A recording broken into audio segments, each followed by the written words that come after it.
Hi, my name's George, And I'm Reena. and we are the developers of our brand new game, The Curse of Curiosity. Over the last 9 months, we have been designing and developing our game for our final major project at university. So, what is our game? The Curse of Curiosity is a single-player puzzle game with immersive environmental storytelling. You, a private investigator, must solve the mystery of the strange disappearance of a missing girl. Your only lead?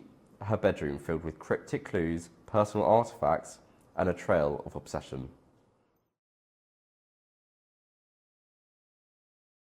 The development of the game began with broad brainstorming around emotionally impactful themes. I was particularly drawn to the idea of stalking, which naturally lent itself to tension and horror. I researched various aspects from real life cases to the behaviour of private investigators and used that to shape the foundation of the game.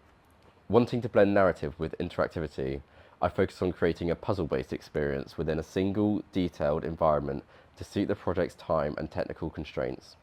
I spent several weeks refining the concept through iteration, testing different ideas until the story and gameplay flowed in a way that felt cohesive and engaging. As soon as George had pitched his idea in pursuit of a teammate, I was set on joining the team. I felt like I could really see his vision for the game, and I really wanted to be part of making it a reality. So we had a conversation establishing what our roles within the group would be, and what aspects of the game I would oversee designing and creating. And then we wrote it all down and arranged an initial planning session, and that's how our team was formed, really. With two artists on the team, I focused on developing my skills in other areas, particularly coding and 3D modelling. With my last experience of coding being using Scratch in Year 3, I turned to Unreal Engine for its visual blueprint system, which let me create logic without needing to write traditional code.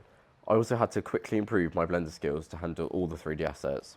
Both came with steep learning curves, but with help from YouTube tutorials and a lot of trial and error, I steadily built up the skills needed to bring the game to life. So I took on the game and character artist role within the group, making it my responsibility to create all the 2D art and assets. So that was the posters, the journal cover, the web pages on the laptop, things like that.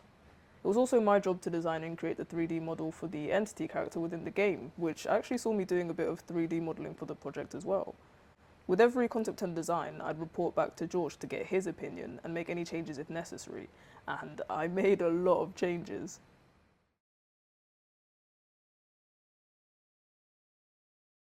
During the making of the game, there were a lot of problems, such as random files corrupting and just deleting the whole game, and then me having to restore that and panic. Following tutorials to a T only for it not to work, and spending hours searching through code just to realise that one box wasn't selected. The lack of YouTube tutorials for what I wanted to do meant that I had to figure many things out myself, or I would consult ChatGPT, who told me explicitly that he wasn't too good at blueprints. But I didn't listen, and I think that's where I went wrong. This anger led to a lot of confusion, creating an unhealthy relationship between me and him. We would argue every single night, and it started to deteriorate our relationship. We would just fight and fight. He would tell me what to do, and sometimes he would just blatantly lie to me. I'm sorry, ChatGPT. I'm sorry, come back. Yeah, I encountered a few issues of my own, of course, namely like export and aspects ratio problems, little things like that. Though the biggest issue I'd say was centered around the time we actually had to execute certain ideas, like the drawings of the photos in the Photos app, or like for the photo album, that kind of stuff, for example. When we were discussing the initial plan, we were definitely very optimistic about how many drawings I could actually complete with the time that we had. It wasn't very realistic, which we came to realize once we really started to get into the project. And so we had to make a few adjustments along the way. As the deadline neared, we narrowed our scope to ensure the game was finished on time and to a quality we were happy with. Playtesting was key. It revealed design issues and helped us improve player experience. Based on feedback and technical challenges, I adjusted some mechanics in coding. We also chose to use real-life photographs, which saved time and gave the game a more grounded, eerie tone. The shift from drawing the photos within the game to using a real life model and examples, we felt would really change the overall feel of the game, but in a positive way. The whole storyline is based on the disappearance of a girl, which is obviously a tragic thing that unfortunately does happen in the real world.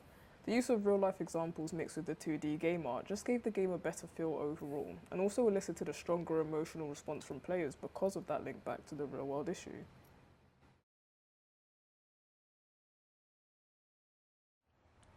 In the end, it all turned out better than we expected, and I have been able to use this experience to vastly grow my skills and learn the ins and outs of game design from start to finish, producing a great game for others. Yeah, I'd definitely say overall we worked really well together, and communication had a big part to play in all of it. Despite the challenges we faced, we efficiently overcame them together in a way that ended up working even better for the game, which I'm definitely really happy about.